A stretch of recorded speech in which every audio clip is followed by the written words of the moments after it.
저는 결혼한 사람이에요. 알고 있어요. 하지만 마음이 가는 걸 어떻게 해요? 그의 진심 어린 눈빛에 마음이 흔들렸습니다. 민철 씨는 조심스럽게 제 손을 잡았고 저는 뿌리치지 않았습니다. 그 순간이 제 35년 결혼 생활을 완전히 무너뜨릴 줄은 몰랐습니다.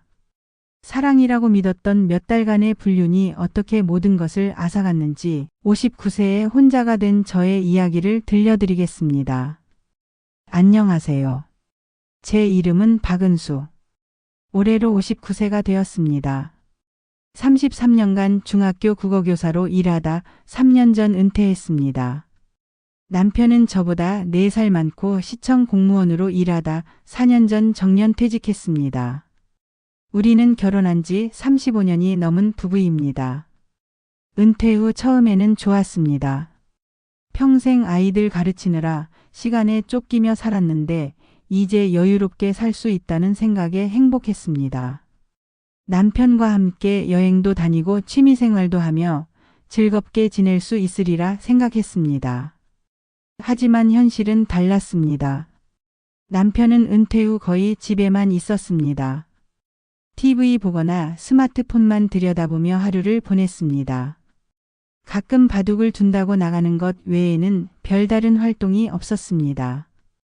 여행 가자는 제 제안에도 귀찮다, 돈 아끼자는 말로 거절했습니다.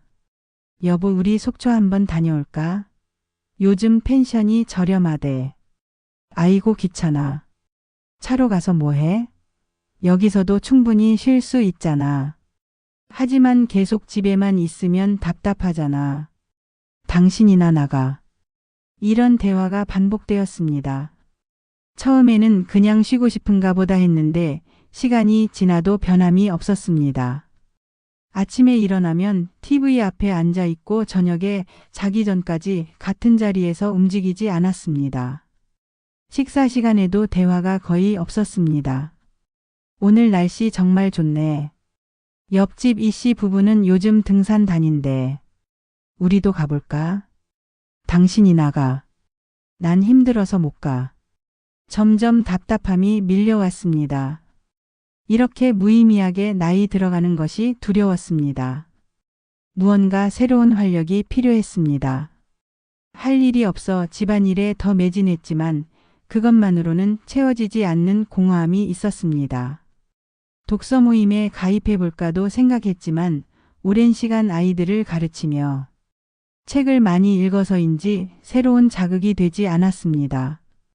동네 주민센터의 프로그램도 살펴봤지만 대부분 요가나 댄스 같은 것들이었고 그런 운동은 이미 충분히 해봤습니다. 그러던 어느 날 오랜 친구 정숙이가 연락했습니다. 대학 시절부터 알고 지낸 친구로 결혼 후에도 가끔씩 연락하며 지냈습니다. 은수가 뭐해? 은퇴 후 어떻게 지내? 그냥 그렇게 지내. 집에서 TV 보고 청소하고. 나는 요즘 사진 동아리 다니는데 정말 좋아. 우리 동네 문화센터 동아리인데 50대 이상만 가입할 수 있어. 다들 나이 먹어서 무리하게 활동하지 않고 적당히 촬영하고 전시도 하고 그래. 같이 갈래? 처음에는 망설였습니다. 사진이라니 카메라도 잘 모르는데. 하지만 이대로는 안 되겠다 싶어 용기를 내어 따라가기로 했습니다. 남편에게 말했지만 그는 특별한 반응을 보이지 않았습니다. 나 이번 주 화요일에 정숙이랑 사진 동아리 가볼까 해. 그래, 다녀와. 같이 갈래? 난 됐어. 당신이나 다녀와. 화요일 아침 오랜만에 설레는 마음으로 일어났습니다.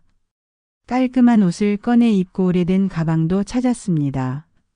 집을 나서는 발걸음이 가벼웠습니다. 오랜만에 느끼는 자유로움이었습니다. 문화센터에서 정숙이를 만났습니다. 그녀는 여전히 활기찬 모습이었습니다. 은수가 오랜만이다. 잘 지냈어? 그래, 정숙아. 너는 여전히 젊어 보인다. 에이, 다 늙었지. 그래도 사진 찍으러 다니니까 좀 건강해진 것 같긴 해. 너도 곧 달라질 거야. 버스를 타고 첫 촬영 장소로 향했습니다. 가는 길에 정수기가 동아리에 대해 설명해 주었습니다. 우리 회장님이 정말 좋으신 분이야. 회원들도 다들 좋은 사람들이고. 특히 조민철 씨라고 그분이 사진에 대해 정말 많이 알아서 재밌게 설명해 줘. 오늘 만나면 인사시켜 줄게. 첫 모임 날 긴장된 마음으로 문화센터에 도착했습니다. 15명 정도가 모여 있었고 50대에서 60대까지 다양한 연령층이었습니다. 회장님이 친절하게 맞아주셨고 정수기가 저를 다른 회원들에게 소개해 주었습니다. 여러분, 이분은 제 대학 친구 박은숙 씨예요. 오늘 처음 오셨어요. 안녕하세요. 잘 부탁드립니다. 제가 인사하자 모두 반갑게 맞아주셨습니다. 그때 처음 만났습니다. 조민철 씨를. 안녕하세요. 새로 오셨네요. 저는 조민철입니다. 키가 크고 반듯한 외모에 미소가 따뜻한 남자였습니다. 나이는 57세라고 했지만 건강해 보이고 젊어 보였습니다. 건축사였다가 은퇴했다고 했습니다. 박은숙입니다. 오늘 처음이라 카메라도 잘 모르겠어요. 괜찮습니다. 처음엔 누구나 그래요. 제가 도와드릴게요. 민철 씨의 미소에 왠지 안심이 되었습니다. 첫인상이 무척 좋았습니다. 오랜만에 만나는 낯선 남자에게 이런 감정이 드는 것이 조금 당황스러웠지만 그저 친절한 사람을 만나 기분이 좋은 것이라고 생각했습니다. 오늘의 촬영 장소는 서울숲이었습니다. 회장님이 코스를 설명해 주셨고 곧 활동이 시작되었습니다. 처음에는 잘 따라갔지만 30분이 지나자 카메라 사용법을 몰라 헤매기 시작했습니다. 어떻게 찍으시려고요? 많이 어려우시죠?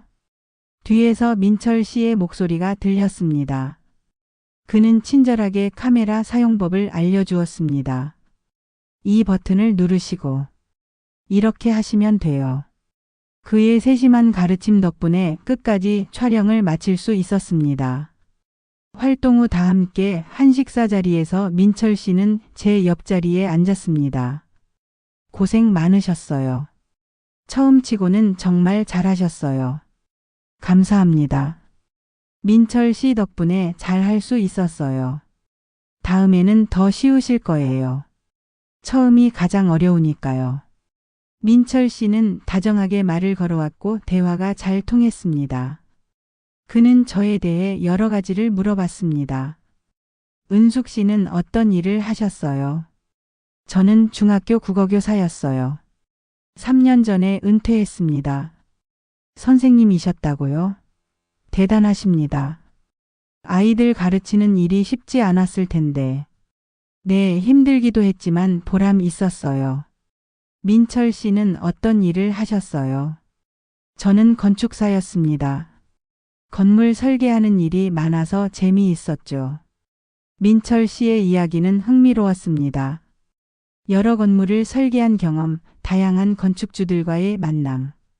제가 경험해보지 못한 세계였습니다. 저는 건축에 대해 잘 몰라요. 항상 학교 일에 바빠서. 그러면 이제부터 많이 배워보세요. 이제 시간이 많으시잖아요. 그의 말에 웃음이 나왔습니다.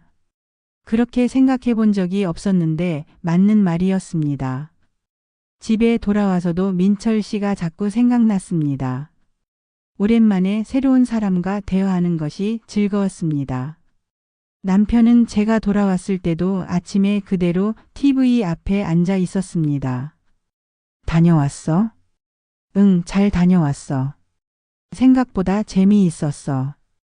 다음 주에도 갈 것 같아. 그래. 남편의 반응은 늘 그렇듯 무덤덤했습니다. 제가 어떤 경험을 했는지, 누구를 만났는지, 어떤 느낌이었는지 묻지 않았습니다.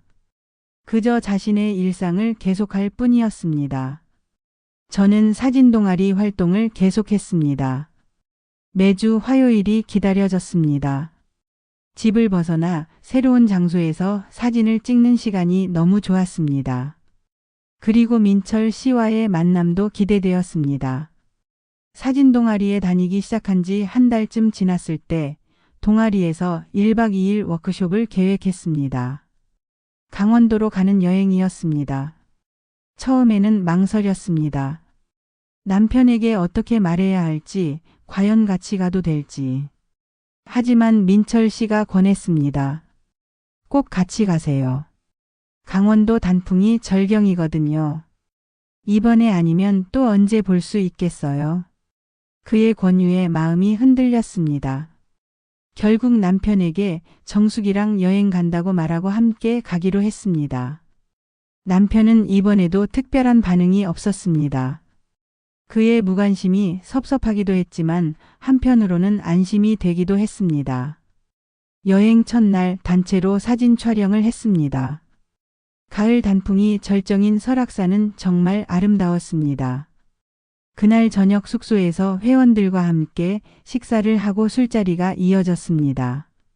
분위기가 무르익고 모두가 즐거운 시간을 보내고 있었습니다. 술을 거의 마시지 않는 저였지만 그날은 기분이 좋아 조금 마셨습니다. 얼굴이 달아오르고 기분이 들뜨는 것이 느껴졌습니다. 사람들이 하나둘씩 방으로 돌아갈 때 민철 씨가 조용히 제안했습니다. 저랑 잠깐 밖에 나가볼래요? 밤하늘이 정말 예뻐요. 망설였지만 따라 나갔습니다. 시골 밤하늘은 정말 아름다웠습니다. 별이 쏟아질 것처럼 빛나고 있었습니다. 와, 정말 아름답네요. 민철 씨가 제 어깨에 살짝 손을 얹었습니다. 놀라서 돌아보니 그의 눈이 저를 바라보고 있었습니다. 가슴이 두근거렸습니다. 은숙 씨 처음 봤을 때부터 마음이 끌렸어요. 그 말에 얼굴이 뜨거워졌습니다. 이런 감정을 오랫동안 느껴보지 못했습니다. 남편과는 이미 오래전에 사라진 감정이었습니다. 저는 결혼한 사람이에요. 알고 있어요. 하지만 마음이 가는 걸 어떻게 해요? 그의 진심 어린 눈빛에 마음이 흔들렸습니다. 민철 씨는 조심스럽게 제 손을 잡았고 저는 뿌리치지 않았습니다. 은숙 씨, 당신은 특별해요. 이런 감정은 오랜만이에요. 그의 말에 가슴이 떨렸습니다. 누군가에게 특별한 존재라는 느낌. 그것이 얼마나 오랜만인지 모릅니다. 남편에게는 오래전부터 그저 일상의 일부, 당연한 존재일 뿐이었으니까요. 민철 씨가 천천히 다가와 제 입술에 키스했습니다. 순간 머리가 하얘졌습니다. 이러면 안 된다는 생각과 함께 이대로 흘러가고 싶다는 욕망이 충돌했습니다. 결국 감정이 이성을 이겼습니다. 그날 밤 민철 씨의 방에서 우리는 선을 넘었습니다. 오랜만에 느끼는 열정과 설렘에 모든 것을 잊었습니다. 죄책감도 있었지만 그 순간만큼은 행복했습니다. 오랫동안 메말라 있던 제 감정이 다시 살아나는 것 같았습니다. 다음 날 아침 현실로 돌아오니 혼란스러웠습니다. 내가 무슨 짓을 한 거지? 민철 씨는 제 불안한 마음을 눈치챘는지 다정하게 말했습니다. 후회하지 마세요. 우리 감정은 진짜예요. 아침 식사 시간 회원들과 함께 하면서도 제 마음은 복잡했습니다. 정숙이가 눈치챈 듯 물었습니다. 은수가 괜찮아? 얼굴이 안 좋아 보여. 응, 그냥 잠을 잘 못 잤어. 그래? 무슨 일 있었어? 아니, 아무것도. 서울로 돌아오는 버스 안에서도 민철 씨는 조용히 제 손을 잡았습니다. 다른 회원들이 보지 않는 틈을 타서 그는 제 귀에 속삭였습니다. 서울에 돌아가서도 만나요. 당신이 보고 싶을 거예요. 집에 돌아와 남편을 마주하는 것이 괴로웠습니다. 남편은 여전히 TV만 보고 있었고 여행이 어땠는지 묻지도 않았습니다. 다녀왔어. 그 후로 민철 씨와 자주 만났습니다. 사진 동아리 활동 외에도 따로 만나 식사도 하고 공원도 걸었습니다. 그리고 가끔은 그의 집에도 갔습니다. 매번 죄책감이 들었지만 민철 씨와 함께 있을 때는 제가 살아있는 것 같았습니다. 그는 제 말에 귀 기울여 주었고 제 감정을 소중히 여겨주었습니다. 2달쯤 지났을 때 민철 씨가 심각한 표정으로 말했습니다. 은숙 씨, 솔직히 말할게요. 난 당신과 함께하고 싶어요. 이렇게 몰래 만나는 것보다 당당하게 함께 살고 싶어요. 하지만 그건 이혼을 생각해 보세요. 당신도 행복하지 않잖아요. 남편과의 관계도 이미 형식적이고 난 진심이에요. 당신과 함께하고 싶어요. 민철 씨는 계속해서 제게 이혼을 권했습니다. 함께 행복하게 살자, 남은 인생 즐겁게 보내자는 말로 저를 설득했습니다. 그의 진심 어린 눈빛과 다정한 손길에 점점 마음이 기울어졌습니다. 결국 결심했습니다. 남편에게 이혼을 요구하기로. 하지만 어떻게 말을 꺼내야 할지 몰라 며칠을 망설였습니다. 그러던 어느 날 저녁 예상치 못한 일이 벌어졌습니다. 평소와 같이 집에 돌아와 저녁 식사를 준비하고 있었습니다. 남편은 거실에서 TV를 보고 있었습니다. 제 휴대폰이 울렸고 민철 씨에게서 온 메시지였습니다. 오늘 밤에 보고 싶어요. 사랑해요. 급하게 메시지를 확인하고 삭제하려 했지만 순간 손이 떨려 휴대폰을 떨어뜨렸습니다. 무슨 일이야? 남편이 거실에서 물었습니다. 아니에요. 그냥 휴대폰을 떨어뜨렸어요. 하지만 남편이 다가와 제 휴대폰을 주워주려 할 때 화면이 켜져 있었고 민철 씨의 메시지가 그대로 보였습니다. 남편의 표정이 순간 굳어졌습니다. 이게 뭐야? 남편이 제 휴대폰을 들고 있었습니다. 화면에는 민철 씨와 주고받은 메시지들이 떠 있었습니다. 심장이 멎는 것 같았습니다. 남편의 얼굴은 분노로 일그러져 있었습니다. 설명해봐. 조민철이 누구야? 보고 싶다, 사랑한다. 이게 다 뭐야? 말문이 막혔습니다. 어떻게 설명해야 할지, 무슨 말을 해야 할지 몰랐습니다. 결국 모든 것을 인정할 수밖에 없었습니다. 미안해. 그래서 바람 피운 거야? 남편의 목소리가 떨렸습니다. 미안해. 우린 이미 오래전부터 부부가 아니었잖아.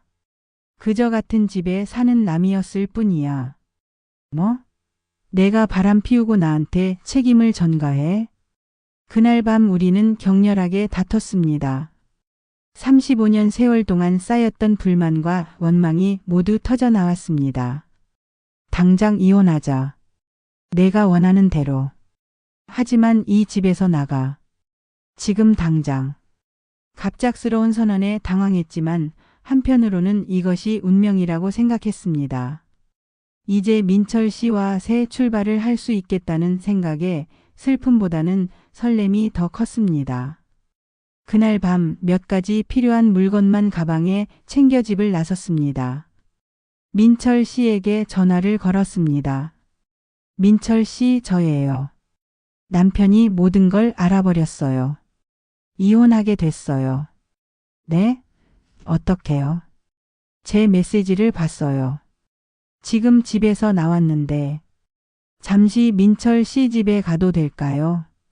아, 지금은 좀 복잡한 상황이라. 민철 씨의 목소리가 어색했습니다. 평소와 달리 차갑게 느껴졌습니다. 무슨 일 있어요? 아니, 그게 오늘은 제가 좀 바빠서요. 내일 만나서 이야기해요. 그날 밤 저는 급하게 찾은 모텔에서 잠을 청했습니다. 민철 씨의 반응이 의외였지만 갑작스러운 상황이라 당황했겠지라고 스스로를 위로했습니다. 하지만 가슴 한구석이 불안했습니다. 과연 내가 올바른 선택을 한 걸까? 다음 날 아침 낯선 모텔방에서 깨어났습니다. 잠시 어디인지 혼란스러웠지만 곧 현실을 기억해냈습니다. 남편과 다퉜고 집에서 쫓겨났고 민철 씨는 만나주지 않았습니다. 모든 것이 악몽 같았습니다. 일어나 씻고 옷을 갈아입었습니다. 민철 씨에게 다시 전화했습니다. 여러 번 신호음이 울렸지만 받지 않았습니다. 문자를 보냈습니다. 민철 씨, 어제 말했듯이 남편과 이혼하게 됐어요. 만나서 이야기하고 싶어요. 1시간이 지나도 답장이 없었습니다. 불안감이 커졌습니다. 평소 민철 씨는 제 연락에 항상 빠르게 응답했는데 이상했습니다. 결국 그의 집으로 직접 찾아가기로 했습니다. 민철 씨의 아파트에 도착했습니다. 초인종을 눌렀지만 아무 반응이 없었습니다. 한 번 더 눌렀습니다. 잠시 후 민철 씨가 문을 열었습니다. 그의 표정이 어색했습니다. 아, 은숙 씨. 갑자기 오시다니. 문자도 안 읽고 전화도 안 받아서요. 아, 그게. 들어오세요. 집 안으로 들어서는데 키가 작고 단정한 차림의 여성이 나왔습니다. 눈이 마주쳤고 그녀도 놀란 표정이었습니다. 사진 동아리에서 몇 번 본 적 있는 김혜진 씨였습니다. 아, 은숙 씨. 이쪽은 혜진 씨예요. 사진 동아리. 알아요. 만난 적 있어요. 공기가 얼어붙은 것 같았습니다. 저는 황급히 돌아서서 밖으로 나왔습니다. 민철 씨가 뒤따라 나왔습니다. 은숙 씨, 오해하지 마세요. 혜진 씨는 그냥 차 마시러 온 거예요. 이른 아침부터요. 민철 씨, 저를 바보로 아세요? 눈물이 왈칵 쏟아졌습니다. 남편을 배신하고 집에서 쫓겨나고 그리고 이제 민철 씨마저 모든 것을 배신한 겁니다. 은숙 씨, 진정하세요. 이야기해요. 무슨 이야기를 해요? 다 봤잖아요. 혜진 씨와 어떤 사이인지. 그건 복잡해요. 은숙 씨, 우리 관계가 너무 급하게 진행된 것 같아요. 저도 혼란스러워요. 믿을 수 없었습니다. 불과 며칠 전까지 사랑한다, 함께 살자고 말하던 사람이 갑자기 이런 말을 하다니. 급하게요? 당신이 그렇게 만든 거잖아요. 당신이 이혼하자고 함께 살자고 했잖아요. 제가 실수했어요. 감정에 휩쓸렸던 것 같아요. 우리 좀 시간을 두고 생각해 봐요. 그 순간 모든 것이 명확해졌습니다. 민철 씨는 저와 진지한 관계를 원한 적이 없었던 겁니다.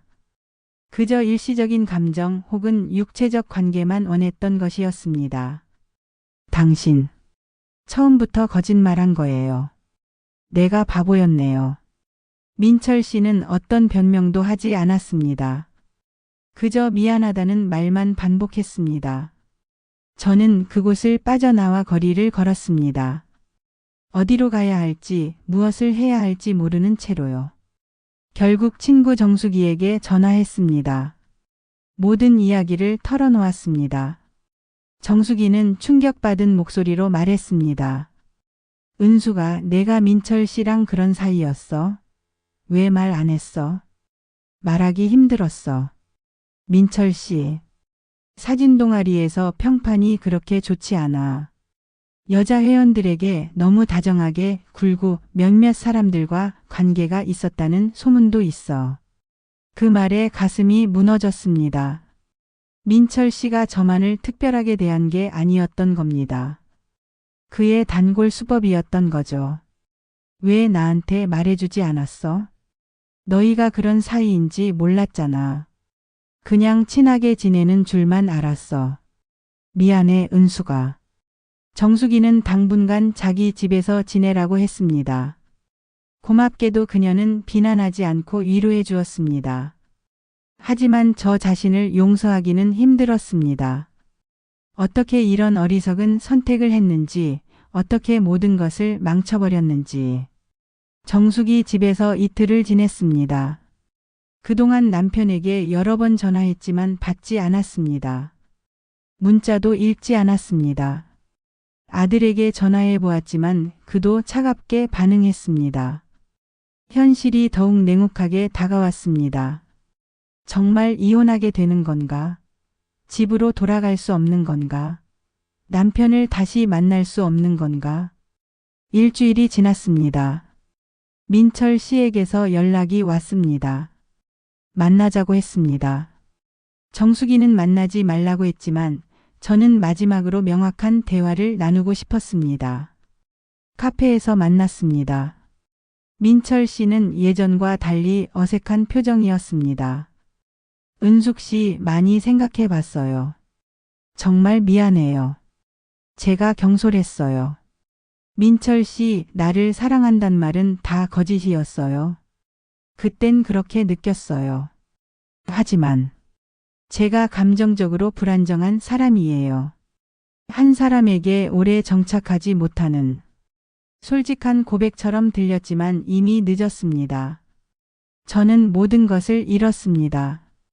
혜진 씨와는 어떤 관계예요? 친구 이상이에요. 당신과 만나기 전부터 알고 지낸 사이였어요.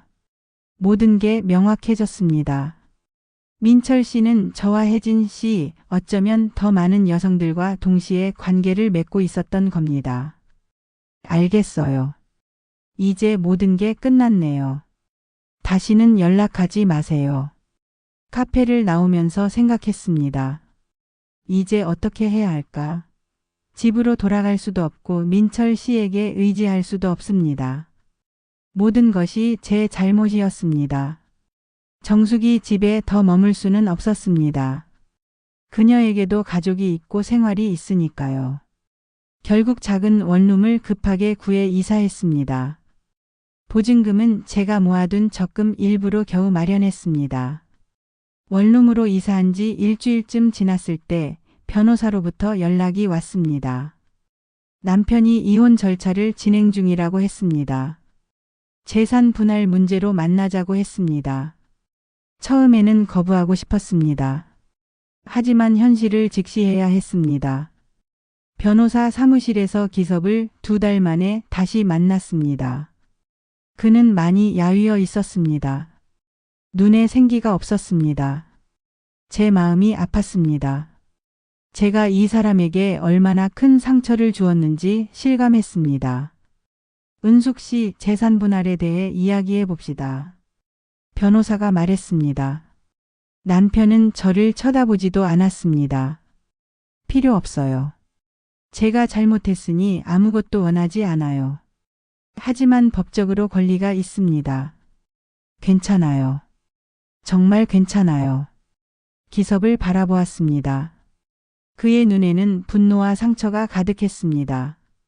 말하고 싶은 게 많았지만 어떤 말도 상황을 나아지게 할 수 없을 것 같았습니다. 여보, 정말 미안해. 내가 잘못했어. 남편은 아무 말도 하지 않고 자리를 떠났습니다. 그날 저는 혼자 집으로 돌아와 밤새 울었습니다. 35년 결혼 생활이 이렇게 끝나다니. 민철 씨와의 몇 달이 이런 결과를 가져올 줄 누가 알았을까요? 일주일 후 법원에서 이혼 조정이 있었습니다. 간단한 절차로 모든 것이 끝났습니다. 35년 결혼 생활이 한 장의 서류로 종결되었습니다. 재산은 포기했고 작은 원룸에서 새 삶을 시작해야 했습니다. 아들 민수는 한동안 연락하지 않았습니다. 딸 지영이도 마찬가지였습니다. 가끔 문자를 보내도 짧게 답하거나 아예 무시했습니다. 자식들에게도 엄청난 충격과 실망을 안겨준 것 같아 마음이 아팠습니다. 사진 동아리에는 더 이상 나가지 않았습니다. 사람들의 시선이 두려웠습니다. 정숙이만이 가끔 연락해 안부를 물었습니다. 그녀가 전해준 이야기에 따르면 민철 씨는 이제 혜진 씨와 공식적으로 데이트하고 있다고 했습니다. 하지만 이미 다른 여성 회원과도 친밀하게 지낸다는 소문이 있었습니다. 은수가 민철 씨가 원래 그런 사람이래. 다른 지역 동아리에서도 비슷한 일이 있었대. 내가 첫 번째가 아니야. 정수기의 말에 더욱 비참해졌습니다. 내가 특별하다고 생각했는데 그저 여러 명 중 하나일 뿐이었습니다. 민철 씨에게는 잘 짜여진 각본이 있었던 겁니다. 만남, 유혹, 그리고 버림. 반복되는 패턴이었습니다. 지금 저는 작은 원룸에서 혼자 살고 있습니다. 가끔 시간제 일을 하며 생계를 유지하고 있습니다. 자식들과의 관계도 조금씩 회복되고 있지만 예전만큼은 아닙니다. 매일 후회합니다. 왜 그런 선택을 했을까? 잠깐의 감정에 휩쓸려 평생의 행복을 잃었습니다. 남편도 가정도 안정된 삶도 모든 것을 잃었습니다. 민철 씨와의 몇 달이 사랑이었을까요? 지금 생각해보니 그저 외로움에 목마른 제가 만들어낸 환상이었던 것 같습니다. 진정한 사랑이라면 상대방을 행복하게 해주어야 하는데 저는 모든 사람을 불행하게 만들었습니다. 가끔 기섭이 어떻게 지내는지 궁금합니다. 혼자서도 잘 지내고 있을까요? 건강은 괜찮을까요? 하지만 더 이상 알 권리도 걱정할 자격도 없습니다. 이 글을 읽는 분들께 말씀드리고 싶습니다. 가정의 소중함을 놓치지 마세요. 잠시 스쳐가는 감정에 휩쓸려 평생의 행복을 잃는 실수를 하지 마세요. 저처럼 모든 것을 잃고 후회할 때는 이미 너무 늦습니다. 우리 주변의 소중한 사람들을 더 귀하게 여기고 함께하는 평범한 일상에 감사하며 살아가셨으면 합니다. 지금까지 들어주셔서 감사합니다. 항상 행복하고 건강하세요. 오늘의 이야기 어떠셨나요? 재미있게 들으셨다면 구독과 좋아요 꼭 눌러주시고 주인공에게 응원의 댓글도 많이 남겨주세요. 감사합니다.